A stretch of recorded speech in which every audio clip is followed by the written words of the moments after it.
संबोधन दिया था, इसमें कहा था कि हमारी जो स्वतंत्रता का अमृत महोत्सव मना रहे हैं, उसी नई शिक्षा नीति उसी का एक भाग है। यानी आजादी के जो 75 साल हुए हैं, नई शिक्षा नीति का क्रियान्वयन उसी का एक अहम भाग है। इस तरह से उन्होंने उसको आजादी से जोड़ा है, लोगों की खुलेपन से जोड़ा है, युवाओं की नई सोच से जोड़ा है कि युवाओं को अपनी हिसाब से व्यवस्थाएं करने की, नई जो पीढ़ी है उसको अपने हिसाब से जीने, अपने हिसाब से व्यवस्थाएं करने, अपने हिसाब से पढ़ाई करने की सुविधा नई शिक्षा नीति में मिलेगी, जो कि पुरानी शिक्षा नीति में नहीं मिल पाई थी। वो संस्थाएं ज्यादा डिसाइड करती थी कि वो क्या करें क्या नहीं करें। अब युवा जो चाहे वो डिसाइड करेंगे।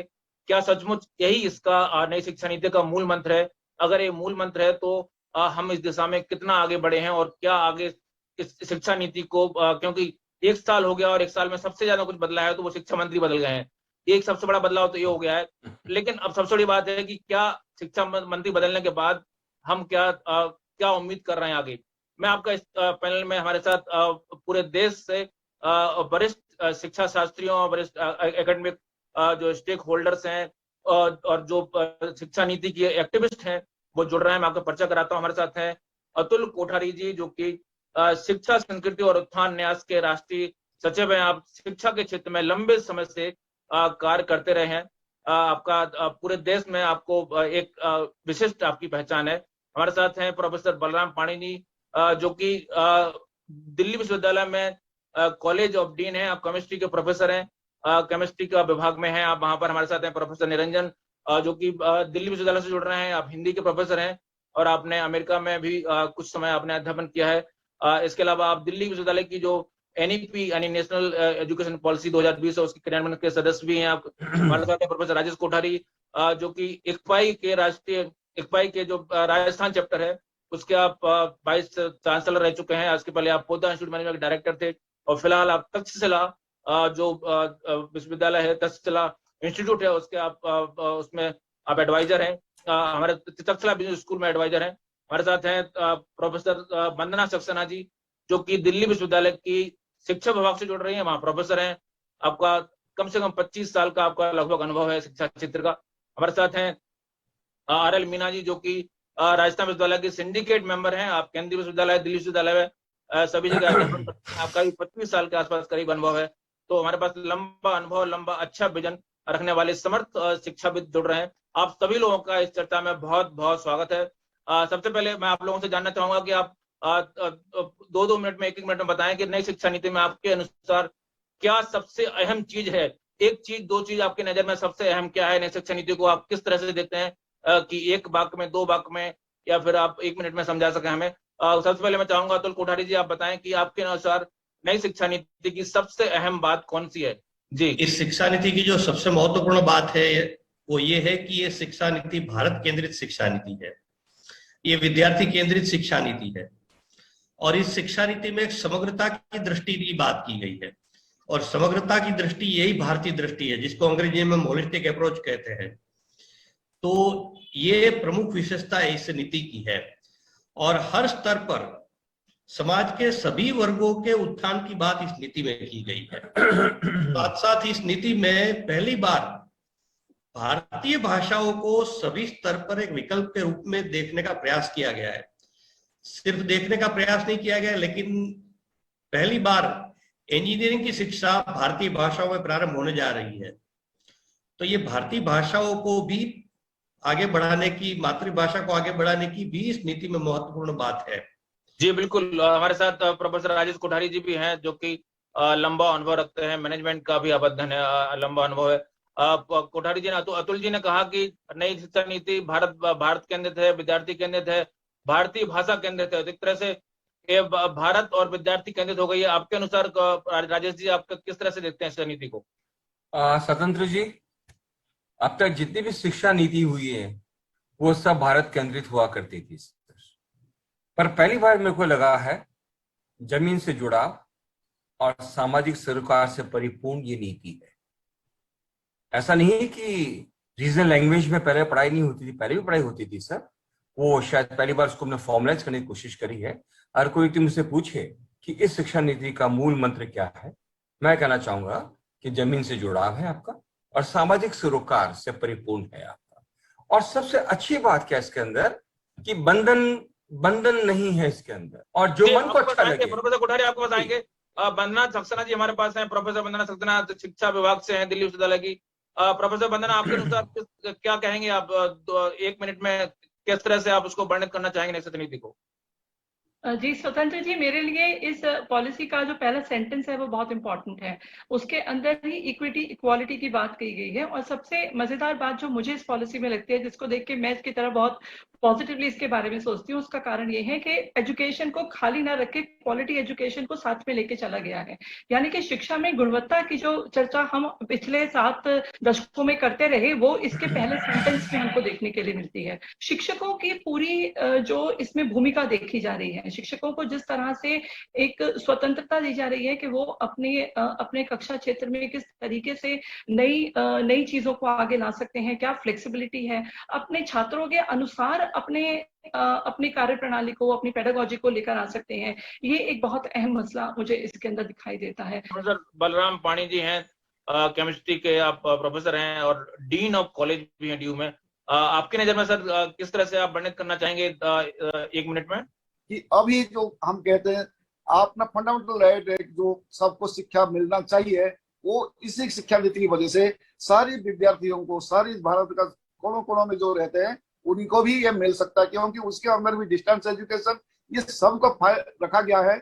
सारी ध्यान रखते हुए ये कहा गया कि भारत के किसी भी कोनों में कोई भी मतलब कि जिसका पास पैसा भी नहीं है, जिसका जो इकोनॉमिकल डाउनवर्ड स्टूडेंट है, वो भी इसका शिक्षा का प्राप्त कर सकता है। तो बिल्कुल हमारे साथ professor R L Meena ji हैं। आर एल मीना जी, आप सिंडिकेट मेंबर हैं, आपके पास ज्यादा बड़ा जिम्मेदारी मेरे ख्याल से है कि आप पूरे विश्वविद्यालय को एक विजन के रूप रखते हैं। मुझे क्या आपके पास अभी कुछ अलग से बचा है कहने के लिए 5 लोगों के कहने के बाद कि नई शिक्षा नीति क्या है अलग से? तो मैं ये बात कहना चाह रहा हूँ सर, हमने जीडीपी के 6% को न्यू एजुकेशन पॉलिसी में बजटरी प्रोविजंस करने की बात की है, पर अगर हम धरातल पर देखते हैं तो जो पिछला जो बजट है, जो 2020-21 का जो बजट है, उसमें हम देखते हैं तो हमने जो है अभी जो एजुकेशन पे जो हमारा जो खर्च हो रहा है वो 3.4% हो रहा है। 3.4% और 6% में बहुत बड़ा गैप है। दूसरी मैं एक और बात कहना चाहता हूँ कि जो 2019-20 का जो हमारा जो बजट है उसमें हमने 99,311 करोड़ का प्रोविजन किया था एजुकेशन के लिए, उसको हमने लगभग 8,000 करोड़ घटा करके और लगभग 93,000 करोड़ कर दिया है। और उसके बाद भी हमने उसको कोरोना का बहाना बना करके, ये बात सही है कोरोना है, पर एजुकेशन का जो एक सेक्टर है उससे कोरोना में ज्यादा चीजें आनी चाहिए थी, इनोवेशंस आने चाहिए थे, उसके बावजूद भी हमने कोरोना के नाम पे सर उसमें और 8,000 करोड़ घटा दिया है। तो पिछला जो आपकी सारी चिंता बजट को लेकर है, शिक्षा नीति में आपके ऊपर कुछ कहने को नहीं है, कह रहे हैं आप?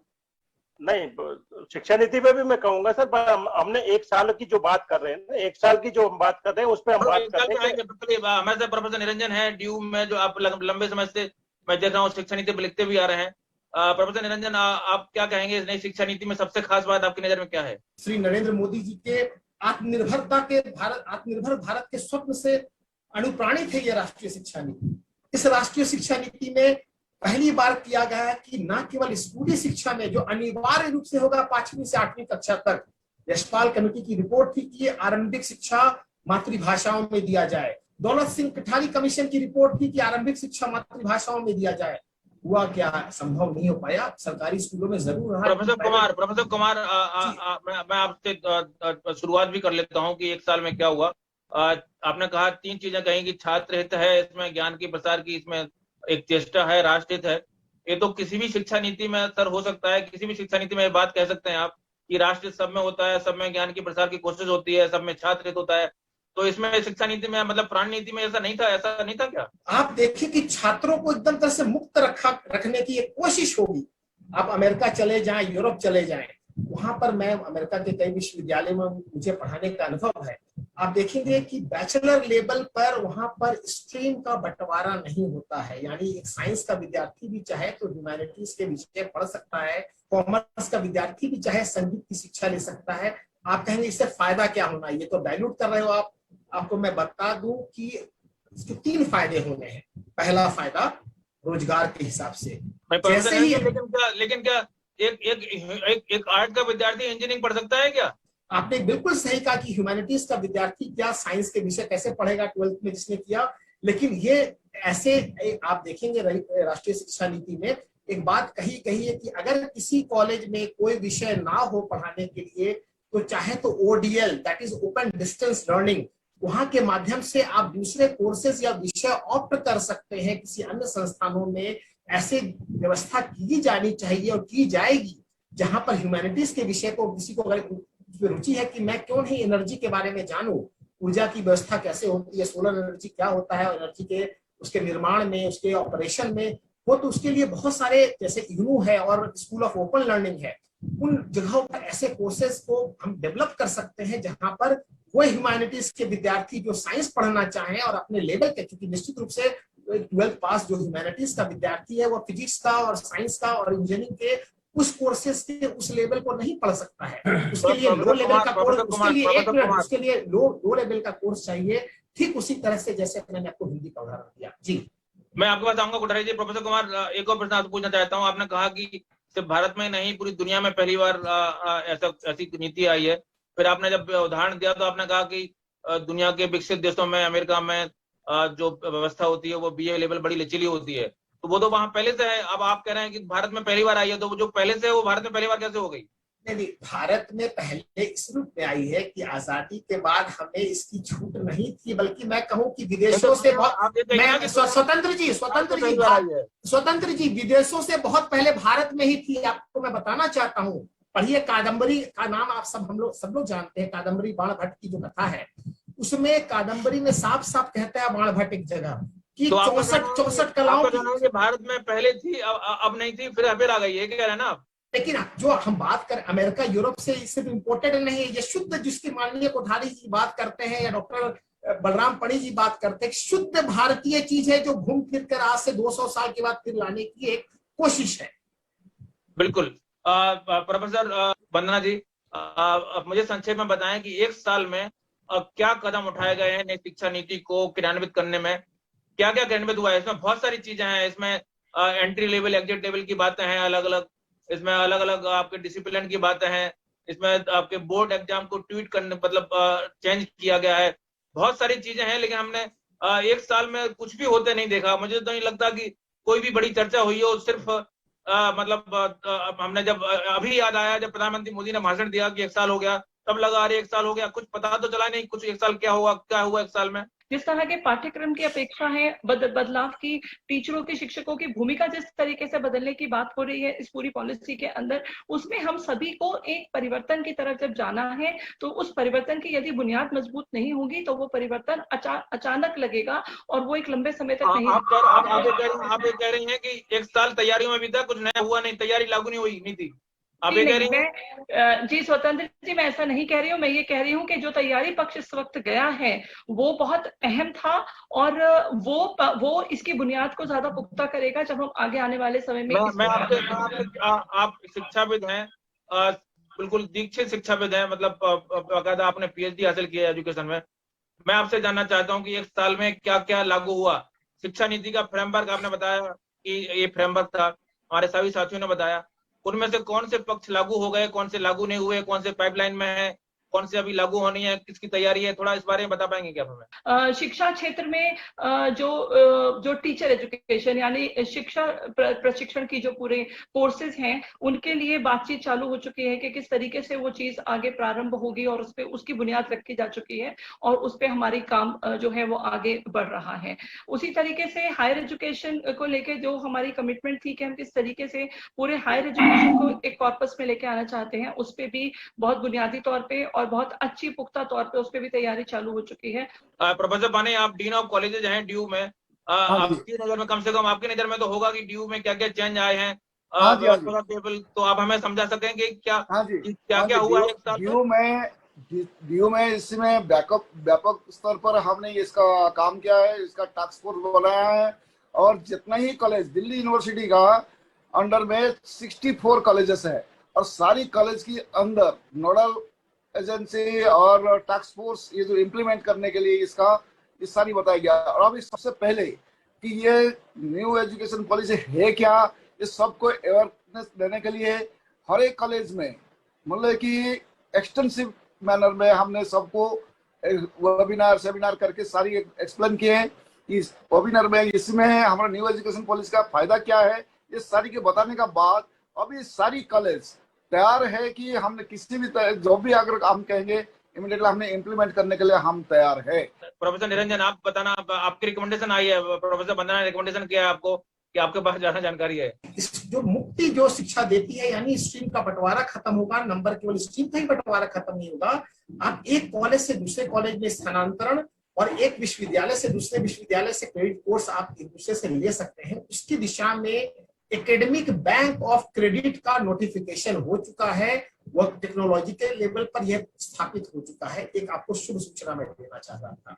दूसरी सूचना, जैसा कि माननीय कोठारी जी ने कहा आपसे आप सबके सामने कि भारतीय भाषाओं पर प्रतिबल इस नई राष्ट्रीय शिक्षा नीति का बहुत महत्वपूर्ण विषय होगा, और न केवल स्कूली बल्कि आपने कहा कि इंजीनियरिंग की कक्षाओं में, आप जानते हैं मैंने कहा कि इंजीनियरिंग की कक्षाओं में पहले भी अटल बिहारी वाजपेयी विश्वविद्यालय में पढ़ाई शुरू हुई थी, लेकिन हुआ क्या, कोर्स नहीं थे हमारे पास।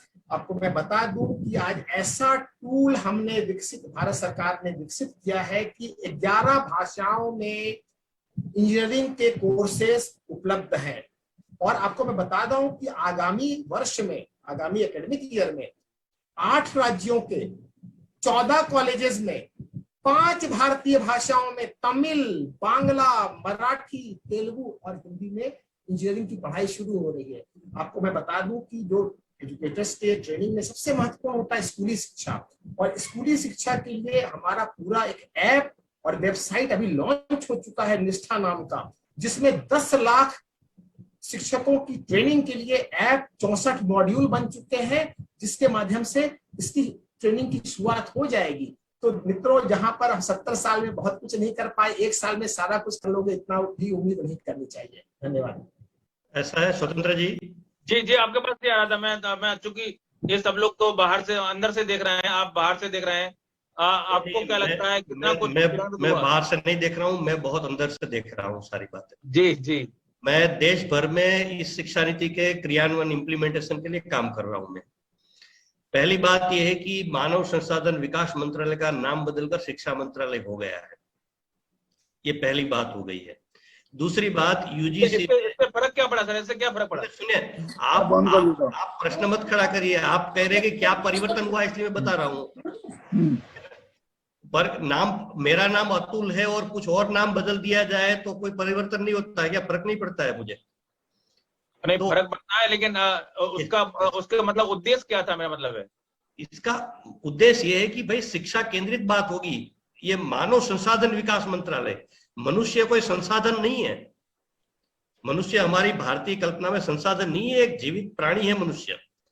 तो ये संसाधन की कल्पना ही गलत थी नाम की। तो ये सैद्धांतिक बदल तो पहले करना पड़ेगा ना, फिर व्यवहारिक बातें आगे बढ़ती है। नंबर 1 बात। नंबर 2 बात, जैसे निरंजन जी ने कहा कि एआईसीटी में 8 भाषा में जो सबसे बड़ी चुनौती थी देश में कि इंजीनियरिंग आदि बातें अपनी भाषा में पढ़ाई जाए, तो 8 भाषा के पुस्तकें प्रथम वर्ष के तैयार हो गए हैं और प्रधानमंत्री ने इसका उद्घाटन भी किया। उसमें कहा, और इस वर्ष से ही वो 8 भाषाओं में पढ़ाई शुरू हो जाएगी। इसी प्रकार यूजीसी में 9 कमिटियां बनी है और उस कमिटी इस पर सारा काम कर रही है, जिसमें एकेडमिक बैंक ऑफ क्रेडिट का इनॉग्रेशन हो गया। इसी प्रकार एनसीईआरटी में एनसीएफ, राष्ट्रीय पाठ्यचर्या जिसको कहते हैं, नेशनल करिकुलम फ्रेमवर्क, इस पर कमिटियां बनकर काम शुरू हो गया है। इंटीग्रेटेड 4 इयर्स बीएड कोर्स, इसका पाठ्यक्रम लगभग तैयार होने की स्थिति में आ गया है। तो इस प्रकार के ये केंद्रीय स्तर पर कुछ बदलाव, बड़े बदलाव की दिशा में कदम आगे बढ़ाया है। इसी प्रकार एनआईटी अगरतला में बंगाली में एनआईटी पढ़ाने की तैयारी वहां चल रही है, क्योंकि उनकी राजभाषा बंगाली है इसलिए। चेन्नई आईआईटी में भी इसी प्रकार की तैयारी चल रही है। पहले सब स्वतंत्र अपने अपने स्तर पर काम करते थे, अभी इस नीति ने छूटछाट दी है, तो बहुत सारी यूनिवर्सिटी आपस में एमओयू कर रहे हैं, आपस में टाइप करके रिसर्च संयुक्त रूप से करने का प्रयास प्रारंभ कर दिया है। तो इस प्रकार के ये जो बदलाव है, लेकिन चुनौती बड़ी है। आपकी बात स्वतंत्र जी, आपकी बात से मैं सहमत हूं कि क्रियान्वयन इम्प्लीमेंटेशन की बहुत बड़ी चुनौती देश में है, क्योंकि इसके पहले जो नीति आई उसमें भी कई अच्छी बातें थी, नहीं कि ऐसा नहीं था, लेकिन दुर्भाग्य से इच्छा शक्ति के अभाव में इसका क्रियान्वयन इंप्लीमेंटेशन नहीं हुआ, इसलिए हमारी शिक्षा का गुणवत्ता विकास होने के बदले हम पिछड़ गए शिक्षा। ये जो शिक्षा में इतने बड़े बदलाव है, इतना बड़ा परिवर्तन है कि इसको समझना ये भी एक बहुत बड़ी बात है। तो देश भर में बड़े पैमाने पर ब्रेनस्टॉर्मिंग आवश्यक है, वो हो रहा है और उसको बढ़ाने की जरूरत है। जी प्रोफेसर कोठारी, प्रोफेसर आयुष कोठारी, मैं आपके पास आना चाहूंगा। अभी तक जो बात है वो प्रमुखता से लोग कह रहे हैं कि भारतीय भाषा में अब इंजीनियरिंग की पढ़ाई हो गई, भारतीय भाषाओं में काफी तैयारी हो गई है, ऐसे टूल बना लिए गए हैं। लेकिन सबसे बड़ा सवाल है कि मुझे अभी याद है कि राजस्थान में महात्मा गांधी स्कूल खुले अंग्रेजी माध्यम के, उन स्कूलों में हालत ये हो गई है कि जो ना, जबकि वो नई शिक्षा नीति में कहा गया है कि 1 से 5 तक आपकी शिक्षा होगी वो मातृभाषा में होगी, लेकिन ये अंग्रेजी स्कूल खुले हैं 2-3 साल पहले महात्मा गांधी के नाम से। महात्मा गांधी जबकि अंग्रेजी के पक्षधर नहीं थे, महात्मा गांधी मातृभाषाओं के पक्षधर थे, उनके नाम से स्कूल खुले महात्मा गांधी अंग्रेजी मीडियम स्कूल। और उनकी इतनी मारामारी है कि एक एक सरकारी स्कूल में एक एक सीट पर 50-50 फार्म आ रहे हैं, 100-100 फार्म आ रहे हैं। तो आप बताइए मुझे, जब लोग प्राइमरी शिक्षा लेना नहीं चाहते अपनी हिंदी में, प्राइमरी शिक्षा हिंदी में नहीं पढ़ना चाहते, मातृभाषा में पढ़ना चाहते, तो इंजीनियरिंग कौन पढ़ने जाएगा? मुझे बताएं, मुझे कोठारी, क्या ये सफल होगा क्या? कोई भी नीति जो बनती है सर वो समय के हिसाब से बनती है सर। हाँ, वैसे नाम बदलने की परंपरा अब इस देश में शुरू हो चुकी है सर। शिक्षा मंत्री, शिक्षा मंत्रालय से मानव संसाधन मंत्रालय, मानव शिक्षा मंत्रालय, ये सारा नाम बदल रहा है सर।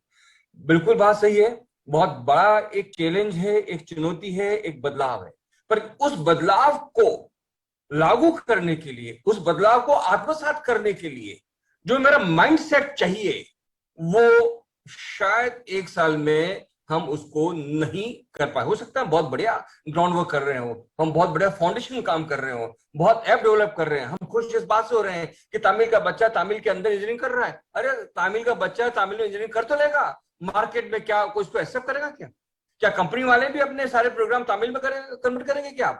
हम सिर्फ बदलाव के लिए बदले, वो संभव नहीं है। दूसरी बात सर, सरकार की मैं माफी चाहूंगा, क्योंकि मैं 40 साल से शिक्षा से जुड़ा हुआ हूं, राजस्थान से जुड़ा हुआ हूं, मैं खुले मन से कहना चाहता हूं कि किसी भी सरकार के ऊपर हायर एजुकेशन उसके प्राथमिकता में है ही नहीं, क्योंकि शायद वो हायर एजुकेशन सरकार का वोट बैंक नहीं है। और दूसरी बात, जो प्राथमिक शिक्षा है, गांवों की शिक्षा है, स्कूल की शिक्षा है, हमारे स्कूल का मास्टर तो बेचारा कभी घुघरी बना रहा है, कभी मिड डे मील कर रहा है, कभी वो इलेक्शन की तैयारी करवा रहा है, कभी जनगणना का काम कर रहा है। अरे वो शिक्षक है या साला वो भेलपुड़ी है? सारे काम करे शिक्षा शुरुआत कर। तो जब तक ये माइंडसेट, अब हम ये कह सकते हैं कि शिक्षा राज्यों का विषय है, राजस्थान में सरकार दूसरी है, केंद्र में सरकार दूसरी है, जब तक इनमें आपके साथ नहीं होगा तो शायद नहीं हो पाएगा।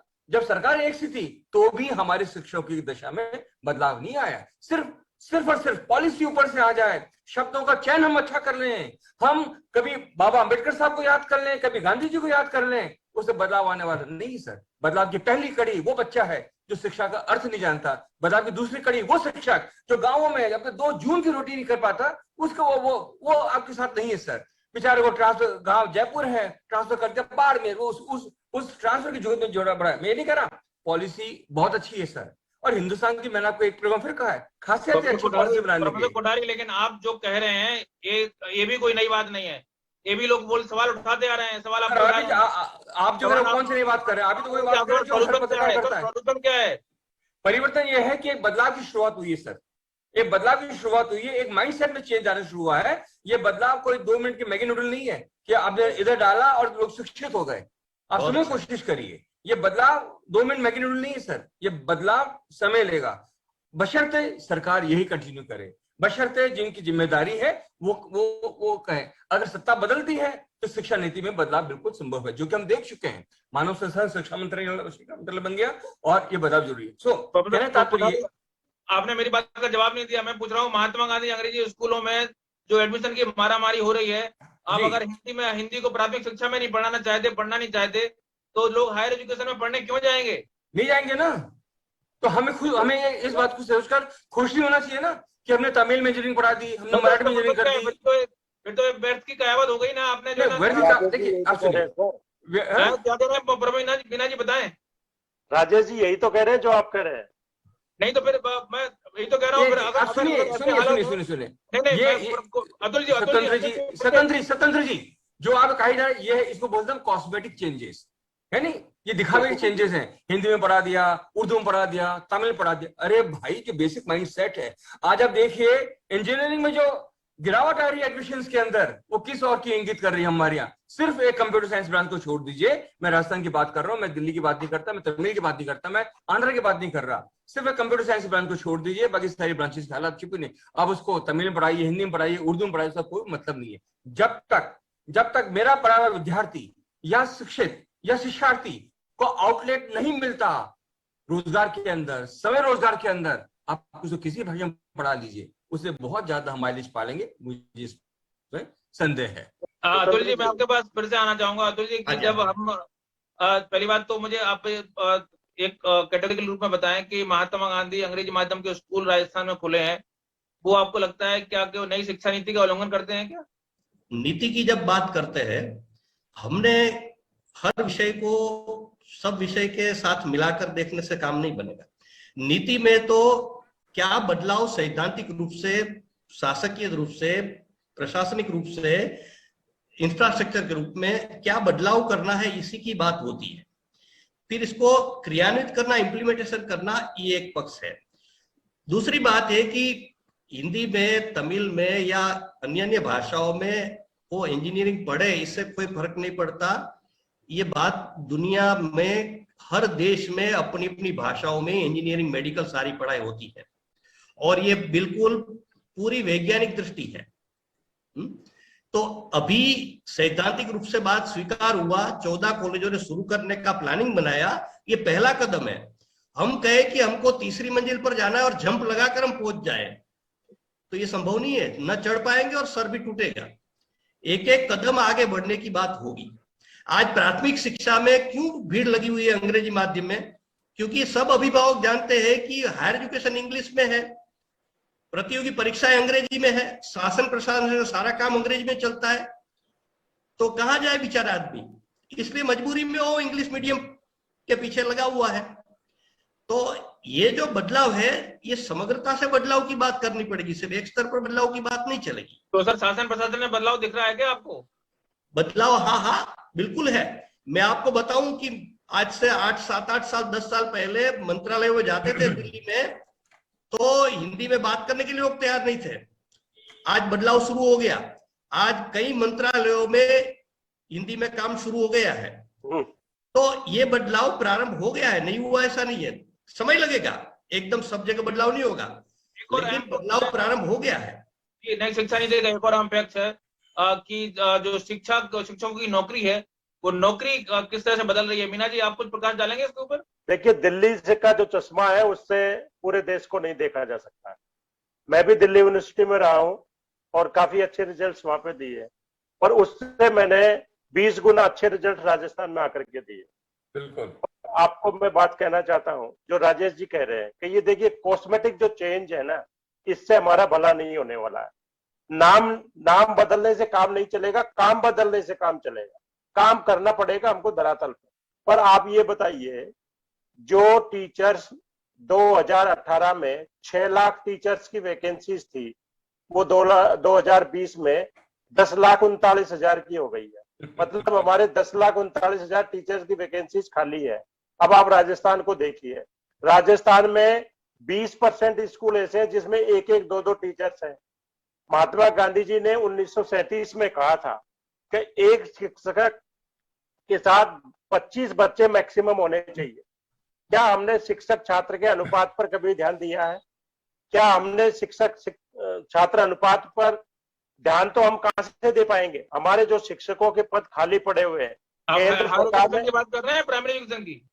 मैं सर टोटल ओवरऑल उसकी बात कर रहा हूँ। आप चाहेंगे तो मैं स्टेट वार और आपको सेक्टर वाइज भी डेटा दे सकता हूँ। प्राइमरी में कितने, मतलब है कि आप प्राथमिक शिक्षा 12 तक की शिक्षा की बात कर रहे हैं या आप 12 के बाद उच्च शिक्षा की बात कर रहे हैं? नहीं, मैं प्राइमरी से लेकर के हायर एजुकेशन तक की बात कर रहा हूँ।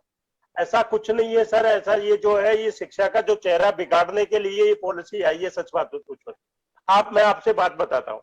गांव का बच्चा प्राइमरी में जो है, आपने मेरे बात का जवाब नहीं दिया। क्या शिक्षकों की नौकरी कॉन्ट्रेक्चुअल हो जाएगी परमानेंट की बजाय नई शिक्षा नीति में? बिल्कुल सर, इसकी तरफ शुरुआत हो गई है। और आप अगर उसका सबसे बड़ा जो एग्जाम्पल है तो राजस्थान सरकार ने इसकी शुरुआत कर दी थी। अभी 12,000 कंप्यूटर टीचर्स की भर्ती निकाली थी, कॉन्ट्रैक्ट बेसिस पे निकाली थी, बाद में उसको पॉलिटिकल प्रेशर की वजह से उसको वापस लिया। ऐसे ही केंद्र में जो सरकार है वो केंद्र सरकार भी कॉन्ट्रेक्चुअल बेसिस पे बात का जवाब नहीं दे रहा। मैं आपसे पूछ रहा हूँ कि शिक्षा नीति में ऐसा कुछ कहा गया है क्या? शिक्षा नीति में बिल्कुल नहीं कहा गया है। बिल्कुल नहीं कहा गया। शिक्षा नीति में ये कहा गया है कि कॉन्स्टिट्यूशनल जो कॉन्ट्रैक्ट आधारित सिस्टम है धीरे धीरे समाप्त करनी चाहिए, बात कही गई है। ये बात और केंद्रीय विश्वविद्यालयों में, देश के सारे केंद्रीय विश्वविद्यालयों में, IIT, IIM सब में जो भी केंद्र सरकार के संस्थानों में जो नियुक्तियां हो रही है वो सभी परमानेंट नियुक्तियां हो रही है। अभी मैं आपको 6 महीने की बात बता रहा हूँ। 64 परमानेंट टीचर थे, उसको NIT हिमाचल ने जो है परमानेंट का स्टेटस लेकर के कॉन्ट्रैक्ट बेसिस पे कर दिया है। अभी 6 महीने की बात है। और चंडीगढ़ हाईकोर्ट में 64 लोगों की रिट लगी अभी 1 महीने पहले ही, कोरोना के लॉकडाउन से पहले। स्वतंत्र जी एक बात कहना चाहूंगा। फिलहाल चर्चा में वक्त है एक ब्रेक का, हमारे पास काफी टाइम हो गया है, इस पर बात करेंगे, कहीं मत जाइए, लौटते हैं छोटे से ब्रेक के बाद।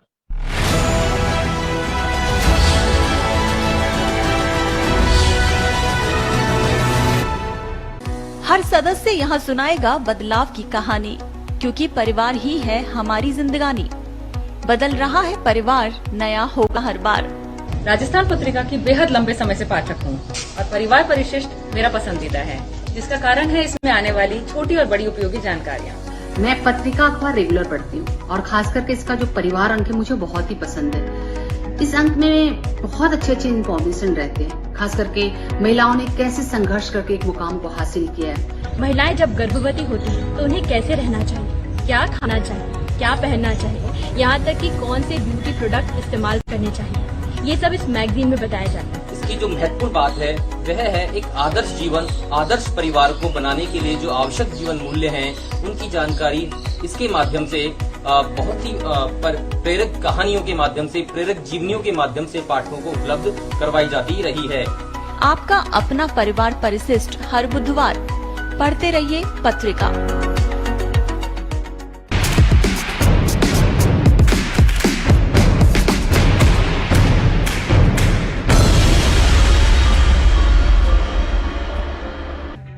घर पर आइसोलेट या अस्पताल में बिना ऑक्सीजन बेड के भर्ती मरीजों को रेमडेसिविर न दी जाए। करीब 95% कोरोना मरीज घर पर ही ठीक हो जाते हैं। सभी मरीजों को remdesivir, plasma, ivermectin, blood thinners जैसी चीजों की जरूरत नहीं है। ब्रिस्क वॉक यानी तेजी से चलने वाले लोगों में कोविड-19 से होने वाली मृत्यु का खतरा लगभग 1/4 पाया गया। इन लोगों में वायरस से गंभीर संक्रमण का खतरा भी आधे से कम रहा।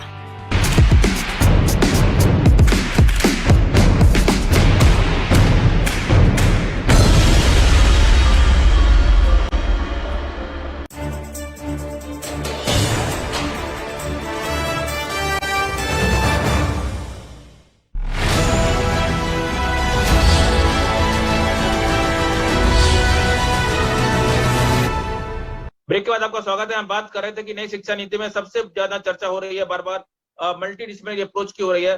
प्रोफेसर निरंजन हमारे साथ जुड़े हुए हैं। Professor Niranjan, multi disciplinary approach से क्या हासिल होगा?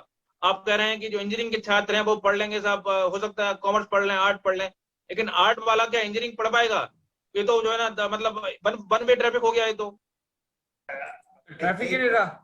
कई प्रश्न आपने एक साथ पूछे हैं स्वतंत्र जी, तो पहला तो मैं इस बात का जवाब दूं। आपके प्रश्न पे आने के पहले एक बात, बहुत सारे हमारे दो मित्र रामलाल जी और राजेश जी कह रहे थे कॉस्मेटिक परिवर्तन है, कॉस्मेटिक परिवर्तन है, केवल दिखावटी है, और 86 वाला बहुत अच्छा था, इसमें नया कुछ भी नहीं है, केवल शब्दों का जाल है। तो इसका मैं 4-5 जवाब देना चाहता हूँ, क्योंकि बहुत जरूरी है। ये बिल्कुल कॉस्मेटिक नहीं है। इसका एक पहला उदाहरण कि ये पहली बार कोई राष्ट्रीय शिक्षा नीति आई है जिसमें पहली बार जो शोध और अनुसंधान इतने आवश्यक चीज होती है किसी भी देश के विकास में। जितने भी देश के जितने डेवलप्ड कंट्रीज हैं वो सुपर पावर है, वो केवल आर्थिक रूप से और सामरिक रूप से ही सुपर पावर या बड़ी महाशक्तियां नहीं है, वो एजुकेशन के भी सुपर पावर है, यानी और एजुकेशन रिसर्च। आपको मैं बता दूं कि नई राष्ट्रीय शिक्षा नीति में पहली बार ये कहा गया कि एक नेशनल रिसर्च फाउंडेशन स्थापित किया जाएगा। मैं आपको बता दूं कि यह भी कॉस्मेटिक इस रूप में नहीं है कि पहले के जो एग्जिस्टिंग रिसर्च फंडिंग होती थी, चाहे centre for department of biotechnology हो या department of science and technology हो, Indian council for social and science and research हो, चाहे यूजीसी हो, AICT हो, CSIR हो, ये सारी फंडिंग पहले की तरह होती रहेगी। लेकिन अब ये जो NRF है, नेशनल रिसर्च फाउंडेशन, ये कॉम्पिटिटिव, पीयर रिव्यूड और मल्टी डिसिप्लिनरी जो रिसर्च प्रोजेक्ट्स होंगे उसको ये फंडिंग करेगी, जो एक बहुत बड़ी आने वाले समय में। एक मिनट सुनिए मेरी बात। कॉस्मेटिक का जवाब मैं देना चाहता हूँ। आपने कहा होगा, 1 साल हो गया है, क्या हुआ? मैं सवाल तो यही है ना, 1 साल काफी नहीं होता क्या करने के लिए इतना सा घोषणा? नहीं, अब मैं बताऊं ना, आप मुझे कहने तो देंगे ना। जैसे एकेडमिक बैंक ऑफ क्रेडिट स्थापित हो चुका है, शिक्षकों के ट्रेनिंग के लिए मैंने कहा निष्ठा स्थापित हो चुका है। तो 1 साल में भाई कितना कर लोगे? ट्रांसलेशन के टूल्स बन गए, इंजीनियरिंग के कोर्सेज शुरू हो रहे हैं, आपके दीक्षा ऐप, स्वयं का प्लेटफॉर्म, PG पाठशाला, जो ऑनलाइन टीचिंग इस 1 साल में, जहां पर आप सड़क पे बाजार में निकल नहीं पा रहे हैं, घर बैठे आप सारी की सारी टीचिंग हो रही है, सारा का सारा कोर्सेज आपको उपलब्ध हो रहे हैं। नेशनल डिजिटल लाइब्रेरी हो रही है कि बैठे बैठे आप देश के किसी भी पुस्तकालय की जो महत्वपूर्ण पुस्तकें हैं आप उसको एक्सेस कर सकते हैं। तो 1 साल में कितनी सारी चीजें हासिल कर लोगे भाई मेरे। और दूसरी बात, आपने कहा कि मल्टीडिसिप्लिनरिटी का फायदा क्या होना है, मैं बताना चाहता हूं आपको। मल्टीडिसिप्लिनरिटी में जो बहुत सारी बातें हैं, केवल यही नहीं होगा कि आप साइंस वाले हैं तो ह्यूमैनिटीज पढ़े, ह्यूमैनिटीज वाले कॉमर्स पढ़े, इसके साथ साथ वोकेशनल ट्रेनिंग की भी बात हो रही है इसमें। और वोकेशनल ट्रेनिंग के स्किल डेवलपमेंट के कोर्सेज शुरू हो चुके हैं और इसके लिए सरकार लगातार कोशिश कर रही है। और मैं बता दूं कि दुनिया के सारे विकसित मुल्कों में, मैंने अमेरिका, यूरोप का उदाहरण दिया आपको, वहां पर सब जगह शुरू के आरंभिक पहले 2 वर्षों में वोकेशनल ट्रेनिंग जरूर दिया जाता है। मैं आपको उदाहरण दूंगा, आंकड़े देना चाहता हूँ। रामलाल जी बार बार आंकड़ों की बात कर रहे थे। आपको बता दूं कि इस देश का राम लखन जी है, वो राम लखन जी जो है, टास्क जो हमारा जो वर्क फोर्स होता है 19 साल से 24 साल का, 2012 से 2017 के मैं आपको प्लानिंग कमीशन का डेटा दे रहा हूँ, और डेटा की बात कर रहे थे। 2000, उसमें आधी बातें तो सत्य से परे थी, कुछ बातें सही थी, बाकी सत्य से परे थी। 2012 से 2017 का जो डेटा है, आपके यहाँ जो युवा वर्क फोर्स है 19 से 24 साल की, 5% से कम लोग वोकेशनली ट्रेंड हैं। मैं आपको अमेरिका का उदाहरण देना चाहता हूँ, 52% लोग इस एज ग्रुप में वोकेशनली ट्रेंड, जर्मनी में 75%, यूरोप के लगभग सारे देशों में 70 से 90%, कोरिया में 92%। मैं बताना चाहता हूँ कि ये सारी जो चीजें हैं ना, ये केवल राम लखन जी कॉस्मेटिक नहीं है, मैं आपको बताना चाहता हूँ। और मल्टीडिसिप्लिनरी में एक तो वोकेशनल ट्रेनिंग होगी, दूसरा ये बड़ा फायदा क्या होना है कि एक जी मैं एक बात कहना चाहूंगा यहाँ पे, सुन लीजिए, जब मैं स्कूल में था, 6ठी क्लास में था, तो मेरे को वोकेशनल ट्रेनिंग पे वुडवर्क का काम सिखाया गया था सर। तो ऐसा नहीं है कि हम पहली बार वोकेशनल ट्रेनिंग का आपके यहाँ सिखा दिया गया, चले जाइए झारखंड के गाँव में, मैं भी गाँव का रहने वाला हूँ, मैं दिल्ली का नहीं रहने वाला हूँ। ट्रेनिंग में हमने पिछले 6 साल में हम वोकेशनल ट्रेनिंग का झुंझुना बजा रहे हैं। अभी देखिए कितने इलेक्ट्रिशियन हमने पैदा कर दिए, कितने कारपेंटर पैदा कर दिए, भैया राजेश जी आपने बहुत अच्छी बात कही, कितने पैदा कर दिए। तो हमारे आपका जो करप्शन है, हमारे में जो नैतिकता खत्म हो चुकी है, नई राष्ट्रीय शिक्षा नीति ये भी कोशिश करेगी कि हम जो अपना भ्रष्टाचार कर रहे हैं स्कूलिंग से लेकर कॉलेज तक, भ्रष्टाचार की बात हम लोग नहीं कर रहे हैं। हमने बिना सोचे समझे, बिना डिमांड का एस्टिमेट करे हुए इलेक्ट्रिशियन पे कंप्यूटर ऑपरेटर बना दिए, जिसकी कहीं साल गुंजाइश नहीं है, डिमांड नहीं है, एक्सेप्टेंस दी मार्केट के अंदर। और आज देखिए मैं पूरे देश की बात कर रहा हूँ, सिर्फ आपके जिले की बात नहीं कर रहा हूँ। जी प्रोफेसर वंदना, मल्टी डिसिप्लिनरी अप्रोच की बार बार बात हो रही है, आपको लगता है कि सचमुच इससे फायदा होगा? सिर्फ मतलब साइंस वालों को फायदा होगा, आर्ट वालों को भी फायदा होगा? सब मल्टीडिसिप्लिनरी में सब लोगों को फायदा होगा, क्योंकि ये एक अप्रोच की बात है, ये किसी सब्जेक्ट विशिष्ट से जुड़ी हुई बात नहीं है कि विषय विशिष्ट से जुड़ी हुई है। ये एक अप्रोच की बात है कि हमारा जो पूरा अप्रोच होगा हायर एजुकेशन में वो किस तरीके का होगा। अब वैसे अगर मैं एक आधा मिनट लेके ये बात कहना चाहती हूँ कि हम इस समय जो चर्चा कर रहे हैं उसमें हम एक तरफ हम एक साल के डॉक्यूमेंट के ऊपर शायद हम उससे इतनी अपेक्षा कर रहे हैं कि हमें लग रहा है कि यदि एक बच्चा 2020 में पैदा हुआ है तो उसको तो इस समय भागना शुरू कर देना चाहिए था 1 साल की उम्र में, नहीं तो वो 21वीं शताब्दी का बच्चा नहीं है। आई थिंक ये थोड़ी सी अतिशोक्ति हम यहाँ पे लेके इसके अंदर आ रहे हैं। वंदना जी, ये अतिशोक्ति हमें सरकार के स्टेटमेंट से मिलती है। राजेश सर 1 मिनट लूंगी और मैं अपनी बात को खत्म कर दूंगी। हमारी जो पिछली शिक्षा नीति आई वो 1986 में आई और उसका प्लान ऑफ एक्शन 1990 में आया। 4 साल का वक्त लगा, क्योंकि जब हम किसी विजन के साथ अपने एजुकेशन सिस्टम में देख रहे हैं, और एजुकेशन कोई सिंगुलर सिस्टम तो है नहीं, उसके अंदर कोई एक इकलौता व्यक्ति या कोई इकलौता संस्थान या कोई इकलौती प्रक्रिया तो है नहीं जिसको हम बदल देंगे तो सब कुछ बदल जाएगा।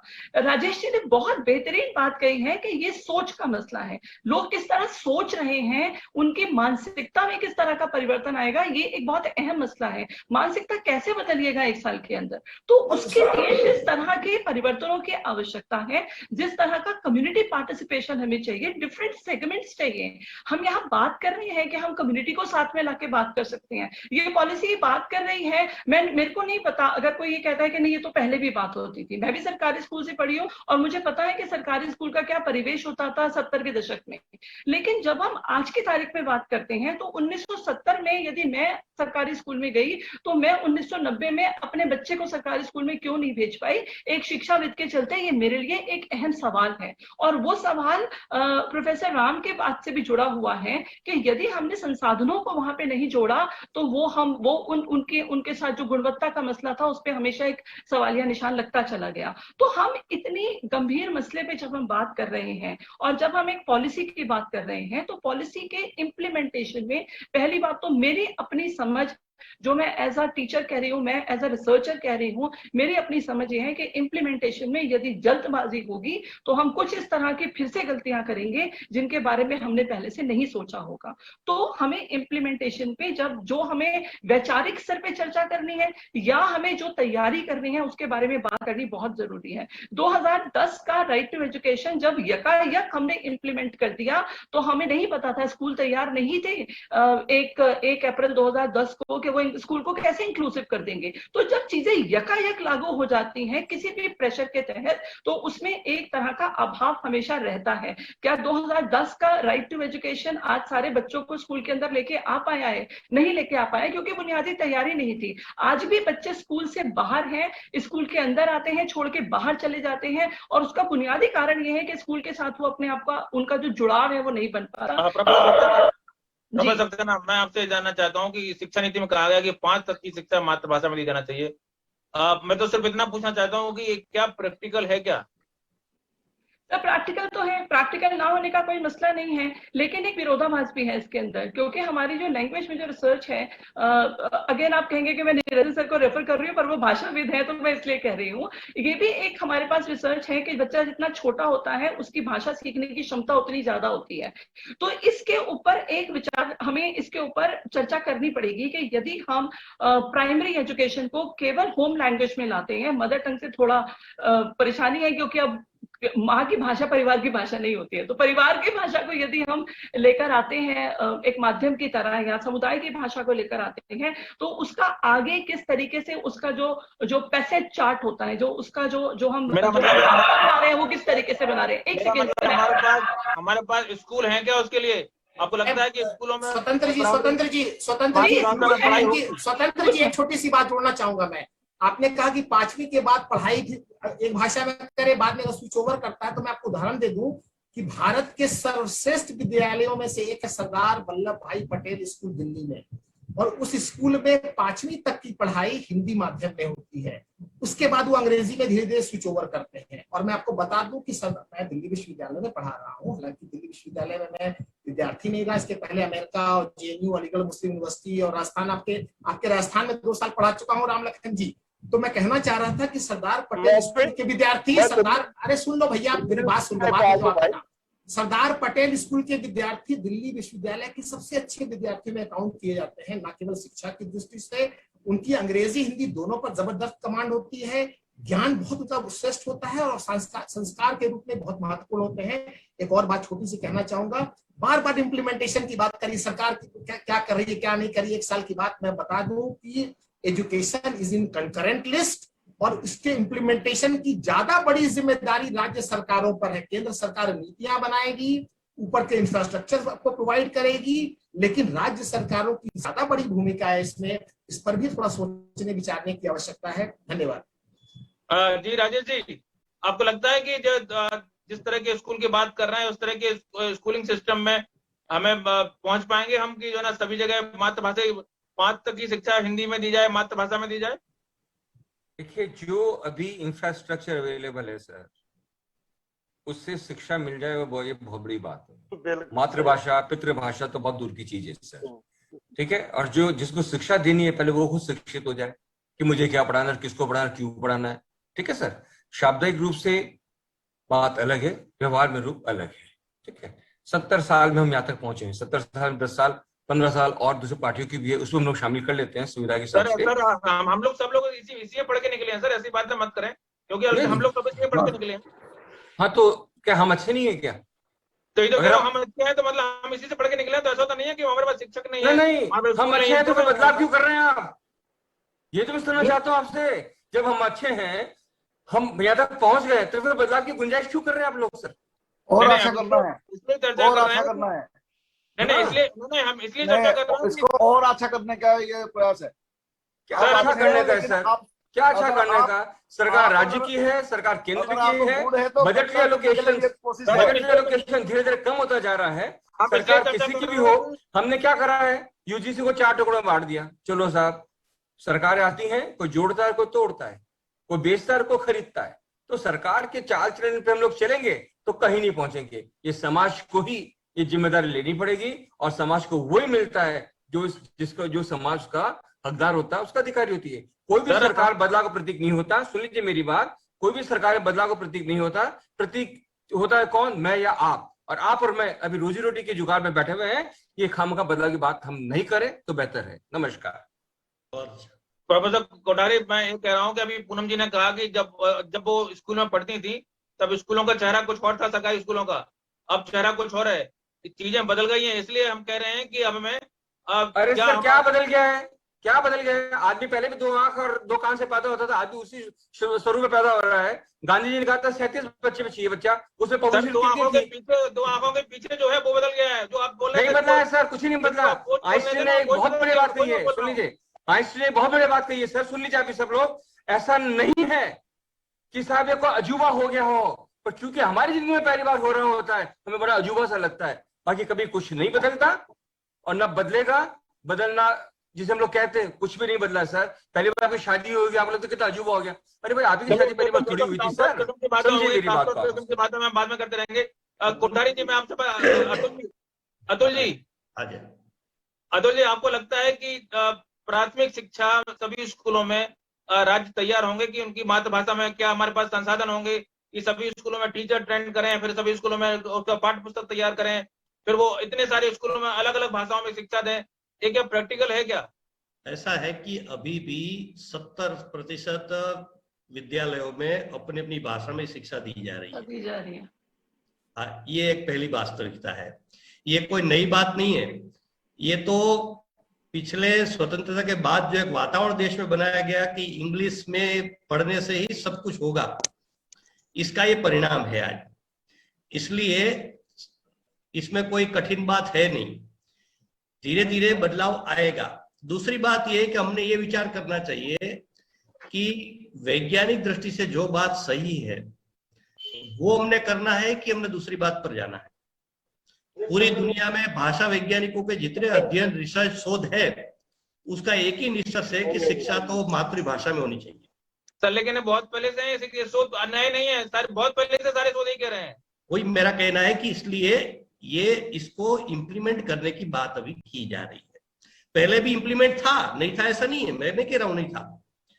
जो आज जो देश में सर्वोच्च स्थान पर, बड़े बड़े स्थान पर बैठे हैं विभिन्न क्षेत्रों में, चाहे शिक्षा के क्षेत्र में हो, चाहे उद्योग के क्षेत्र में हो, चाहे अन्य क्षेत्र में हो, उनसे मैं 2 प्रश्न जिज्ञासा पूछता हूं, मित्रता होती है तब, कि आप कौन से विद्यालय में पढ़े और कौन सी भाषा में पढ़े, तो एक ही समान उत्तर होता है कि हम अपने सरकारी विद्यालय में पढ़े और हमारी अपनी भाषा में पढ़े हैं। अब्दुल कलाम जी नागपुर के धर्मपेट कॉलेज में उनका व्याख्यान था, तो अब्दुल कलाम जी हमेशा प्रश्नोत्तर रखते थे। तो एक बच्चे ने प्रश्न पूछा कि कलाम साहब आप इतने अच्छे वैज्ञानिक कैसे बने? तो अब्दुल कलाम जी ने कहा कि मैं 12वीं तक सारे विषय विज्ञान गणित सहित मैं मेरी मातृभाषा में पढ़ा हूं, इसलिए मैं अच्छा वैज्ञानिक बना हूं। ये अब्दुल कलाम जी का उत्तर था। तो इसलिए ये बात कोई नई नहीं है जो राजेश कोठारी जी कह रहे, तो इसमें ठीक बात है कि कई बातें नई नहीं है, सब नया नहीं है। कुछ बातें नई है, कुछ जो नई हुई है उसको आगे बढ़ाने की बात है। तो 5वीं तक की शिक्षा अपने माध्यम से देना ये कोई गलत बात नहीं है और सहजता से हो सकता है। और धीरे धीरे क्रमबद्ध करना पड़ेगा, एकदम बदलाव नहीं हो जाएगा। जैसे आज जो कई सालों से इंग्लिश मीडियम पढ़ा रहे हैं वो एकदम बंद कर देंगे, ऐसा संभव नहीं है। सर मेरा मतलब था कि प्राइवेट स्कूलों को आप क्या मजबूर करेंगे कि आप 5 तक हिंदी में पढ़ाएं? जब प्राइवेट सारे स्कूल अंग्रेजी में चल रहे हैं तो आप उनको क्या कहेंगे कि नहीं आप अंग्रेजी में नहीं पढ़ा सकते? आप बिल्कुल उनको बिल्कुल नहीं। उनकी सर उनकी दुकान इसी में चल रही है, कहीं से पढ़ा रहे हैं? बिल्कुल नहीं है सर, उनकी दुकान इसी में चल रही है सर। सही बात है, दुकानें चल रही है, आपकी बात सही है। मैं कहता हूं कि परिवर्तन चारों तरफ से करना पड़ेगा। भाषा के क्षेत्र में अगर हमने परिवर्तन करना है तो ऊपर से भी परिवर्तन करना पड़ेगा, जो अभी अभी थोड़ा बहुत प्रारंभ हुआ है। बहुत कुछ नहीं हुआ है मैं कह रहा हूं, लेकिन प्रारंभ हुआ है। हम लोगों ने बहुत लड़ाई लड़ी है, जैसे यूपीएससी की परीक्षा के लिए हमारी लड़ाई हमने लड़ी थी, तो और हमने उसमें 2015 में कोर्ट के माध्यम से हमने बदलाव भी करवाया था। तो ये भाषा का जो क्षेत्र है, और जो मैं राजेश कोठारी जी कहते हैं उससे बहुत सहमत हूं कि ये सिर्फ सरकारों का काम नहीं है शिक्षा में बदलाव। सरकार नीति बनाएगी, सरकार इसके संसाधन उपलब्ध कराएगी, लेकिन जमीनी बदलाव तो है, वो हम सबका काम है। सरकार जो मेरे बारे में हमारे बारे में एक समय बहुत कम बचा है, तो क्या आप सरकार को इस जिम्मेदारी से मुक्त करना चाहते हैं? मैं मुक्त नहीं कर रहा हूँ। क्या ये बदलाव नहीं हुआ तो सरकार की क्या जिम्मेदारी? सरकार ने नीति बना दी, अब हमें लागू करना है, हमें बदलना है। अगर हम नहीं बदलेंगे तो क्या हो सकता है? स्वतंत्र जी, लोकतंत्र में हम 73 साल से सरकार सब कुछ करे इस पर निर्भर हो गए। तात्पर्य है कि मुझे कुछ नहीं करना है इसका, सरकार की जिम्मेदारी है, लेकिन लोकतंत्र में सरकार और समाज दो पहिए जैसे चलते हैं, तभी कोई बात सफल हो सकती है। इसलिए समाज की भी, और विशेष करके शिक्षा जगत के हम लोग, मैं कह रहा हूं, हम लोग कह रहा हूं, मैं और किसी को नहीं कह रहा हूं, हमारी महत्वपूर्ण भूमिका है। और जो एक बात कर रहे थे कि दिल्ली वाले दिल्ली की बात कर रहे हैं, मैं दिल्ली में मेरा सिर्फ हेडक्वार्टर है। मैं 20 दिन, ये 1.5 साल का कोरोना छोड़ दीजिए, मैं 20 दिन देश में घूमता हूं। मैं झाबुआ में जनजातीय क्षेत्र मध्य प्रदेश से वहां काम करता हूं। मैं गुजरात के ईडर जैसे क्षेत्र में, सीमा क्षेत्र जो कच्छ के क्षेत्र है, वहां जाकर काम कर रहा हूं। तो हम लोग जमीनी काम करके बात कर रहे हैं। और मैं हर जगह पर विद्यालय, महाविद्यालय, विश्वविद्यालयों में भी क्या क्या बदलाव हम लोगों ने किस स्तर पर करना है, इस दृष्टि से भी हम काम कर रहे हैं। साथ सर हमें खत्म करना होगा, संक्षेप में बता दें कि नई शिक्षा नीति के जो बदलाव हैं वो कब तक जमीन पे दिखना शुरू हो जाएंगे? थोड़ा संक्षेप में अगर हमें तो मुश्किल से 2-3 लाइनें बता सकें कि आपके अनुसार कब तक दिखना शुरू हो जाएंगे बदलाव? क्यों? मैं कह रहा हूं कि बदलाव प्रारंभ हो गया है, लेकिन जो बिल्कुल यू टर्न लेना है, बहुत बड़े बदलाव करने हैं, तो जैसे हमारी बहन ने कहा उससे मैं पूरा सहमत हूं कि ये शिक्षा है, फतवाशाही से नहीं चलेगा, इसमें क्रमबद्ध बदलाव होगा। जब तक हमारे शिक्षकों का, शैक्षिक संस्थानों के लोगों का, अभिभावकों का मानस हम नहीं बदलेंगे, तब तक ये बदलाव सिर्फ ऊपर ऊपर का हो जाएगा, वास्तविक बदलाव नहीं हो सकेगा। तो इस दृष्टि से देश में वातावरण निर्माण करने का दायित्व हम सरकार के साथ साथ मैं एक बात कहना हमें बहुत बड़े प्रयास करने की आवश्यकता है। और मैं आपको बताऊं कि हमने शिक्षा शक्ति उत्थान न्यास ने 1 वर्ष में 400 से ज्यादा सेमिनार, वेबिनार, संगोष्ठियां देश में शिक्षा और इसके क्रियान्वयन पर काम किया है हमने, और आगे के दिनों में भी हम इसी दिशा में काम करने वाले हैं। तो ये वातावरण बनाने की जरूरत है, तभी परिणाम मिलेगा हमको। स्वतंत्र जी, एक बात में संक्षेप में, इसका बहुत जो माननीय कोठारी जी ने कहा कि बदलाव में हम शिक्षकों की बहुत बड़ी भूमिका होगी और शिक्षा नेतृत्व की बहुत बड़ी भूमिका होगी। मैं इम्प्लीमेंटेशन कमेटी में हूँ दिल्ली विश्वविद्यालय के, तो मैं बता सकता हूँ कि शिक्षकों का बड़ा वर्ग जो आइडियोलॉजिकल लेवल पर सरकार या मोदी का विरोधी है, वो शिक्षा नीति के इम्प्लीमेंटेशन में भी बहुत बड़ा विरोध पैदा कर रहा है। ये मैं आपको इसलिए बता सकता हूं कि मैं अंदर की बातें बता रहा हूं। जो इम्प्लीमेंटेशन कमेटी में जब हम मॉडल तैयार कर रहे थे कि बीए में कैसे हम इसको लागू कर रहे हैं और एमए के लेवल पर, तो बैचलर के लिए लेवल पर तो जो हमने बनाया स्कीम, मास्टर्स के लिए और रिसर्च के लिए कैसे उसका प्रारूप होगा, उन्होंने मीटिंग ही नहीं कराई। उसकी वजह से यही थी कि मोदी का विरोध, हर मीटिंग में लगातार वो बातें करते थे। और दूसरा, शिक्षा का नेतृत्व जो है वो जब तक उस सक्षम और योग्य नहीं होगा तो बदलाव में काफी विलंब होगा। ये बात मुझे धन्यवाद। तो सर ये तो सबको पता है पहले से कि चुनौती आने वाली है। ये तो चुनौती कोई मानने वाली है, क्योंकि ये तो पहले से पता था आपको। स्वतंत्र जी होगा। मैं भाई निरंजन की बात से सहमत नहीं हूँ कि चूंकि मोदी जी का विरोध है किसी भी नीति को लागू ना करो, इससे मैं सहमत नहीं हूँ सर। मोदी अंदर की बात है, थोड़ी अंदर आप दिल्ली विश्वविद्यालय की इम्प्लीमेंटेशन कमेटी में थोड़ी बैठे हुए थे आप। अरे सर कोई भी सहमत नहीं है। बैठे हुए राजस्थान में बैठे हैं यार। अरे इनको दिल्ली में कुछ यार, दिल्ली में बैठ विरोध नहीं होता है, हम ढंग से अपनी बात कम्युनिकेट नहीं कर पाते। प्रबुद्ध वर्ग को समझाना मुश्किल काम है सर। आप समझाइए, लोग समझेंगे। समझाता है सर। रामलखन जी आपका कहना है कि नई नीति पुरानी नीति खराब है। एक दो कारण बताएं कि क्यों खराब लगती है आपको, एक दो कारण संक्षेप में। रामलखन जी ऐसा नहीं कहते हैं। मैंने ये कभी नहीं कहा। मैं कह रहा हूँ, देखिए मेरी बात आपने कहा कि नई शिक्षा नहीं है। आधे मिनट में मैं बता देता हूं सर। 1986 में जो है ये वोकेशनल एजुकेशन की जो बात आ रही है, सबसे ज्यादा जो मुखर बात है वो 1986 की पॉलिसी में आई है। और ये इन्होंने क्या किया है सर, उसको देखिए। इनका पॉलिसी में मैं अंडरलाइन करके बता देता हूं। ये क्या कह रहे हैं सर, हम कौशल विकास करेंगे किसका, मिट्टी के बर्तन बनाने वालों का, बढ़ई का, धातु के लोहार का, बागवानी का, किसान मजदूर का। मतलब किसान मजदूर बागवानी इन सबको ये काम करना सिखाएंगे। जो हमारी 3500 साल की जो संस्कृति है, सभ्यता है, वो अब तक भूखे मर रही थी। अब जाकर के 14 के बाद ये पेट भरना सिखाएंगे। ये दिल्ली में बैठ कर तैयार बन सकता है सर, धरातल पे काम नहीं हो सकता। तो फिलहाल जी आप सुनिए मेरी बात। कोडिंग का कुमार को मार्केटिंग सिखाएंगे। शिवानी नहीं है, देख पढ़ लीजिए इसको ठीक से। पूरा पढ़ा नहीं आपने, बस ऊपर की बातें कर रहे हैं। आप ही ने पढ़ा है सर, आप ही पढ़ते हैं, मैं पढ़ता नहीं हूँ। चलिए फिलहाल आपसे पहले दिल्ली यूनिवर्सिटी में नौकरी की है मैंने। चलिए बिल्कुल सर आप तू में ना आए। कोई तू में भी नहीं आ रहा है। संविधान है हमें, आपके अखबार के ध्येय वाक्य है। हो सकता है मैं आपके विचार से सहमत न हूँ, पर फिर भी आपको अपने विचार प्रकट करने का क्या बोलना चाहिए। बाकी आप देश जैसे पूरा कर लीजिएगा। यहाँ कोई असहमति नहीं है, हर एक अपनी बात कहिए, हम अपनी बात कहेंगे। और आप अपनी बात कहिए, लेकिन एक दूसरे के बारे में अपनी बातें ना कहें। ना सर, कोई नहीं कह रहा, आपके अलावा कोई नहीं कहता। राजेश जी बहुत ठीक कहा कि मैं आपके विचार से असहमत हूँ, लेकिन मैं फिर भी आपके विचार का सम्मान करता हूँ। बराबर, well set sir, well set. यही इस चर्चा की मूल भावना यही है सर। यही भावना होनी चाहिए, तभी चर्चा। यही भावना है सर। हमारे बीच में क्या कहना है उसके, एक हिंदी में एक शब्द कहते हैं कि सर मतभेद हो सकता है, मनभेद नहीं है सर। बहुत बढ़िया, बहुत बढ़िया बात कोठारी जी, बहुत बढ़िया। राजेश जी आपकी बात बहुत सुंदर रही है। Thank you sir, thank you. फिलहाल इस चर्चा में इतना ही। हमने देखा कि नई शिक्षा नीति में बहुत सारी बातें हैं, लेकिन वो बातें इतनी ज्यादा हैं कि अभी उसमें कुछ क्या हुआ क्या नहीं हुआ इसके बारे में बहुत ज्यादा ब्यौरा हमारे पास सामने नहीं आ पाया है। लेकिन बहुत बड़े विजन को लेकर चल रही है, बहुत बड़े बदलाव को लेकर चल रही है, और उम्मीद करना चाहिए कि इसके जो फल हैं हमें जल्दी मिलना शुरू होंगे, और वो फल मीठे भी होंगे। आप सभी लोग इस चर्चा में बहुत बहुत धन्यवाद। नमस्कार। आप देखते रहिए पथगाड़ी। नमस्कार।